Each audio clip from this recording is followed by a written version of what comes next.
Following along in the non-Idziac-esque profession, I'm going to use, every time we have a speech, and you will find this true too, you will never, ever walk away from your good friend the lectern and not think, oh, why did I say that? Why didn't I say that, and that? So I have notes, and when I first got into Toastmasters, my goal was to write the perfect speech. Well, I found that perfect and human beings are like, it just doesn't happen. That's why I titled the speech Solid Meetings. We're never going to have a perfect meeting. Never, ever. But last 4 decades, I've learned some things. And I've listened to a lot of people, some of them aren't even here anymore, who had some great ideas about how to run a great Toastmasters meeting. And I think the number one thing, because we're all here for ourselves, nobody said, oh, you know what, God, I'm just not listening to enough good speeches.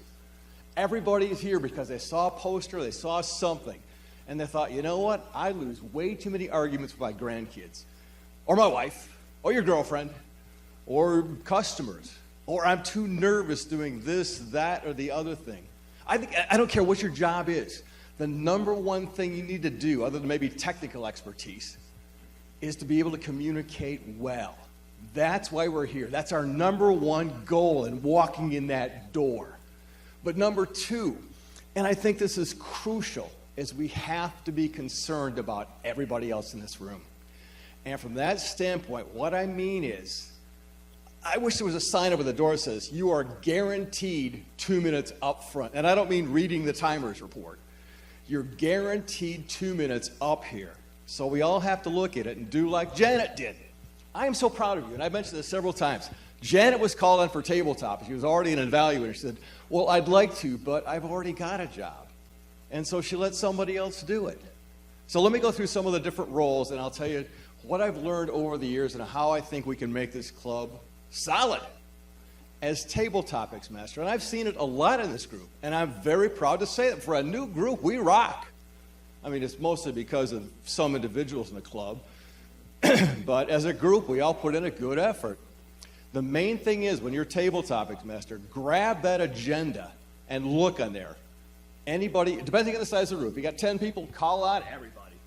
But if you're doing table topics and you've got 4 speakers, you might want to limit it to, number 1, people in the group who don't have an assignment.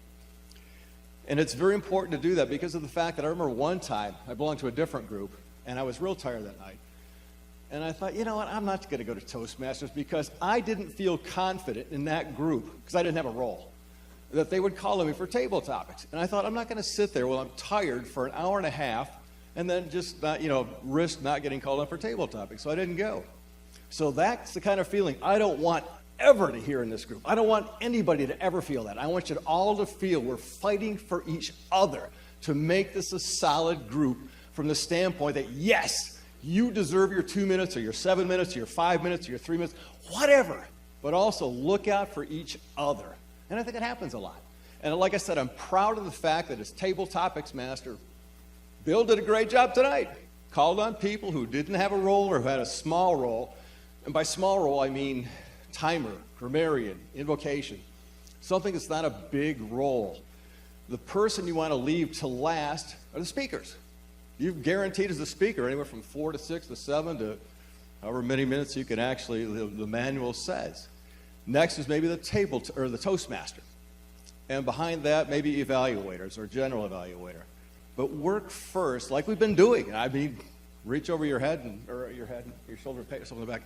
We're doing a good job of calling on people who don't have significant roles. Work for that 2 minutes. Next up, speaker. And I hope nobody in the room is a big stalwart on hypocrisy, because I found out there was an opening for a speaker at, 6:15? I like to see people who plan speeches. Try to, especially when you're younger or newer in the organization, write it out. You don't have to write word for word. Write your key ideas out and practice it. You want to make sure, because we're going back to that bit where you want to take care of each other, you don't want to run overtime. And if you're doing a 5 to 7 minute speech, it's 7.5 minutes. If you're done or not, shut it down. If you're in a contest, you just lost. You could give the Gettysburg Address, and if you go 7 minutes and 31 seconds, Nothing at all. So I recommend, and if you're an evaluator, you might want to call the speaker, if you know this in advance, and say, what are you looking for? Or like Marty did today with me. He said, is there anything special you want me to look for? To find out what you're actually working on, because each and every one of us is working on something maybe a little different. I mean, the goal is to get up here and be able to put one sentence after the other. But after all, the thing is you just want to improve a little bit. Now, as an evaluator, your goal is to help the speaker take his skills to the next level. And it's going to happen not super fast. Nobody walks in Toastmasters, gives 3 speeches, and then goes out and runs for political office. But with a good evaluation, and I recommend using the sandwich method. That's where you tell something they did well, point out something they could have done a little bit better, something they could work on, and then tell some of the things they did well. Every speech you'll ever hear has good things about it and something they can do to improve. And so I recommend using the sandwich approach. General evaluator. I think a lot of times people think GE or Master Evaluator is basically an opportunity to re-evaluate the speakers. It's not. Your goal is to look over the meeting, everything, tiebreaker, Marion, invocation, everything, and comment on it. Now, you want to comment on your evaluators, but you don't want to re-evaluate the speaker. So you just keep in mind, what can I do as Master Evaluator to move this club forward to help it to be a better club? Because the bottom line is, once we've been in this group for a while, when I first got in here, anxiety was up here, fun was down here.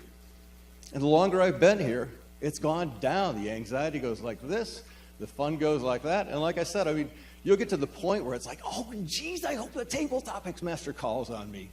Because you're having that much fun doing it. So the goal of a group is, number 1, improve yourself. Number 2, watch out for each other. Number 3, grow. Mr. Toastmaster.